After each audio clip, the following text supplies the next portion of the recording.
एक बार एक गांव में किशन नाम का एक लड़का अपने परिवार के साथ रहता था।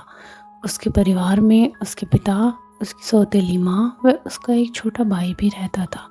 किशन पढ़ने में व अन्य कार्यों में अपने सौतेले भाई से अधिक चतुर था। इसी कारण उसकी सौतेली माँ उसे कुछ खास पसंद नहीं किया करती थी।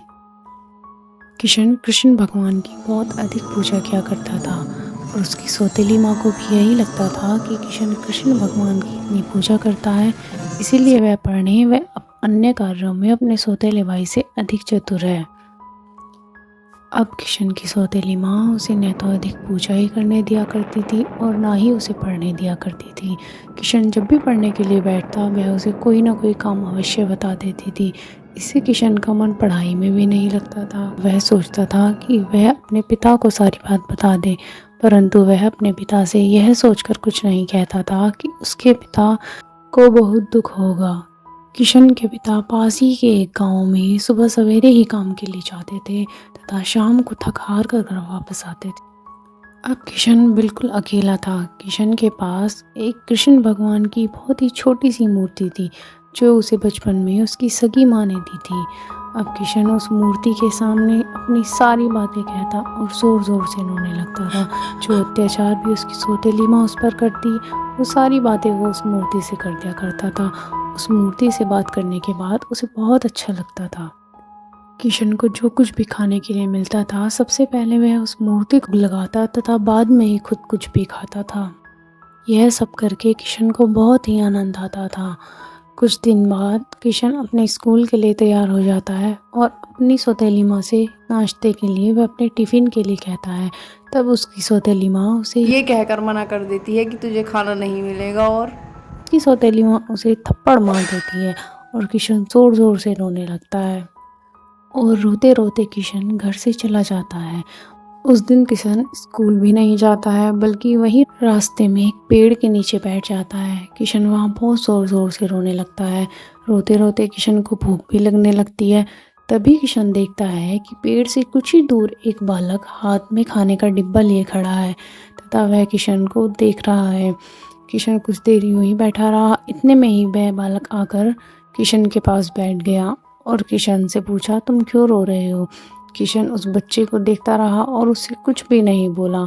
उस बच्चे ने किशन को खाने का डिब्बा देते हुए कहा, क्या तुम खाना खाओगे? तो किशन उससे पूछता है, पहले तुम अपना नाम बताओ। तो वह बच्चा अपना नाम गोपाल बताता है तथा किशन को खाना देता है। पर किशन उससे पूछता है कि तुम मुझे खाना क्यों दे रहे हो और मैं तुम्हारा खाना क्यों खाऊं? तो वह बच्चा गोपाल बताता है, उसकी माँ ने कहा है कि तुम्हें रास्ते में जो कोई भी भूखा व्यक्ति मिले ये खाने का डिब्बा उसे दे देना। तुम्हें देखकर मुझे लगता है कि तुम बहुत भूखे हो, इसलिए मैं खाने का डिब्बा तुम्हारे लिए लाया हूँ। खाना खाने के बाद किशन ने गोपाल को धन्यवाद कहा और उससे कहा कि क्या तुम मेरे दोस्त बनोगे? तो गोपाल किशन से कहता है, हाँ मैं तुम्हारा दोस्त बनूंगा, पर तुम्हें मेरा एक काम करना होगा। तुम्हें रोज़ मेरे साथ इस पेड़ के नीचे खेलने आना होगा। किशन कहता है, ठीक है, मैं रोज़ यहाँ आया करूँगा। और किशन और गोपाल दोनों अपने अपने घर चले जाते हैं। अब किशन रोज़ स्कूल से लौटते वक्त उस पेड़ के नीचे रुक जाता और गोपाल के साथ खेलकर तब घर वापस जाता था। गोपाल के साथ खेलने के बाद किशन बहुत खुश रहने लगा और उसका मन पढ़ाई में भी लगने लगा। यह देखकर उसकी सौतेली माँ बहुत आश्चर्यचकित थी और वह किशन को परेशान करने के नए नए तरीके ढूंढने लगती थी। पर अब किशन को अपनी सौतेली माँ से कोई परेशानी नहीं होती थी। एक दिन किशन व उसका सौतेला भाई रवि एक साथ स्कूल के लिए निकलते हैं। उनके जाने के बाद उनकी माँ भी अपने घर के काम में व्यस्त हो जाती है। फिर दोपहर बीतने के बाद जब स्कूल की छुट्टी का वक्त हो जाता है तो किशन गोपाल के साथ वहीं पेड़ के नीचे रुक जाता है और अपने भाई रवि से कहता है कि तुम घर जाओ। रवि घर के लिए निकल जाता है और उनकी माँ उनका इंतज़ार करती है।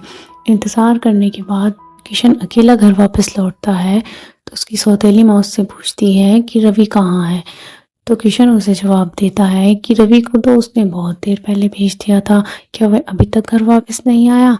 तो किशन की माँ किशन को जोर से एक थप्पड़ मारती है। किशन रोते रोते उससे कहता है कि नहीं, मैंने तो रवि को घर वापस भेज दिया था। पर उसकी माँ उसका विश्वास नहीं करती है और उसे ज़ोर ज़ोर से मारने लगती है। इतने में ही किशन का पिता वहाँ आ जाता है, तो वह उससे उसे मारने की वजह पूछता है। तो किशन रोते रोते अपने पिता को सारी बात बताता है। तो किशन का पिता उसकी माँ से कहता है कि इसे मारने की वजह यदि हम रवि को ढूंढें तो ज़्यादा बेहतर रहेगा। तो उसकी माँ ये बात समझ जाती है और वे तीनों मिलकर रवि को ढूंढने के लिए निकल पड़ते हैं। गांव से कुछ ही दूर एक जंगल में वे रवि को ढूंढने के लिए जाते हैं। तब वह देखते हैं कि वहाँ से एक बच्चे के रोने की आवाज़ आती है। उस आवाज़ के सहारे वह जंगल में बढ़ते हैं। तब वह देखते हैं कि एक शेर ने एक बच्चे को पकड़ रखा है। तब उसके समीप जाने पर वह देखते हैं कि वह बच्चा और कोई नहीं बल्कि रवि ही था। ये सब देखकर रवि की माँ के होश उड़ जाते हैं और वह शेर के आगे गिर पड़ती है और शेर से कहती है कि उसके बच्चे को छोड़ दिया जाए, और शेर उसकी बात नहीं मानता। तभी रवि की माँ सोचती है क्यों ना इस शेर को एक लालच दिया जाए। रवि की माँ शेर से कहती है कि ये तो बच्चा है, इसे खाने से तो तुम्हारा पेट भी नहीं भरेगा। मैं तो बड़ी हूँ, यदि तुम मुझे खा लोगे तो तुम्हारा 1-2 दिन का काम आराम से हो जाएगा। तो शेर उसकी बात मान लेता है और वह रवि को छोड़ने के लिए तैयार हो जाता है। यही बात किशन भी सुन रहा था। किशन ने शेर से कहा कि तुम इन दोनों को छोड़ दो और मुझे पकड़ लो। यदि तुम मुझे खाओगे तो तुम्हें ज़्यादा चबाना भी नहीं पड़ेगा, क्योंकि मेरी माँ का शरीर बहुत कठोर हो चुका है और मैं तो अभी बच्चा हूँ, तो मेरा शरीर तो कोमल है। तुम्हें बिना मेहनत करे ही तुम्हारा पेट भी भर जाएगा। शेर सोचता है यदि बिना मेहनत करे ही पेट भर जाए तो इसमें बुराई ही क्या है। वह रवि को छोड़कर तुरंत किशन को पकड़ लेता है। यह देखकर किशन की सौतेली माँ की आंखों में आंसू आ जाते हैं और वह बहुत ही पछतावा करती है। वह अपने किए पर बहुत ही रोती है। वह सोचती है कि उसने किशन को क्या कुछ नहीं कहा और उसने उसके बच्चे के लिए अपनी जान दांव पर लगा दी। यह देखकर रवि भी जोर जोर से रोने लगता है। पहली बार अपनी सौतेली माँ को अपने लिए चिंता कर देखकर बहुत ही खुश भी होता है और उसे बहुत ही डर भी लग रहा होता है। वह अपनी माँ से कहता है कि कोई बात नहीं, यदि ये शेर मुझे खा लेगा तो आपके पास रवि है ना। इतने में ही गोपाल कुछ गांव वालों को लेकर वहां आता है तथा पीछे से शेर पर हमला कर देता है। शेर मर जाता है और किशन की जान भी बच जाती है। यह देखकर किशन बहुत ही खुश होता है और गोपाल के गले से लग जाता है। फिर गोपाल के गले लगने के बाद किशन सीधा अपनी सौतेली माँ के पास जाता है और उससे जोर से गले लग जाता है। किशन की सौतेली माँ भी किशन को बहुत प्यार करती है। वह सब मिलकर गोपाल का बहुत धन्यवाद करते हैं और खुशी खुशी अपने घर चले जाते हैं। घर पहुंचने के बाद किशन की सौतेली माँ किशन से हाथ जोड़कर माफ़ी मांगती है और ज़ोर ज़ोर से रोने लगती है। तभी रवि कहता है कि मुझे तो बहुत ज़ोर से भूख लगी है। इतने में ही सब मुस्कुराते हैं और किशन की माँ से कहते हैं कि चलो अब कुछ खाना हो जाए। तो किशन की माँ किशन के लिए बहुत ही मीठे स्वादिष्ट व्यंजन बनाती है। अगली सुबह किशन की माँ किशन और रवि को नाश्ता बना कर देती है। उन दोनों को टिफ़िन का डिब्बा भी देती है और कहती है कि एक डिब्बा गोपाल के लिए भी लेते जाना और उसे मेरी तरफ से धन्यवाद करना और उसे कहना कि ये मीठा व्यंजन माँ ने खास तुम्हारे लिए बनाया है। इतना सुनकर किशन और रवि दोनों स्कूल के लिए निकल पड़ते हैं। कुछ देर बाद जब दोपहर के बाद जब छुट्टी हो जाती है तो दोनों घर वापस लौट रहे होते हैं। किशन उसी पेड़ के नीचे रुक जाता है और गोपाल को ढूंढने लगता है। तब वह देखता है कि वहाँ गोपाल तो नहीं था, परंतु गोपाल की जगह कृष्ण भगवान की एक बड़ी सी मूर्ति थी। किशन यह देखकर बहुत ही हैरान हो जाता है। उसे कुछ समझ नहीं आता कि वह क्या देख रहा है। वह समझ गया था कि इतने दिन से वह जिसके साथ गोपाल समझकर खेल रहा था वह और कोई नहीं बल्कि स्वयं कृष्ण भगवान ही थे। किशन उस मूर्ति के पास बैठकर जोर जोर से रोने लगता है।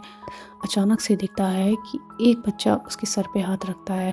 पीछे मुड़कर देखता है तो वह बच्चा और कोई नहीं बल्कि गोपाल ही था, जो उस मूर्ति में से प्रकट हुआ था।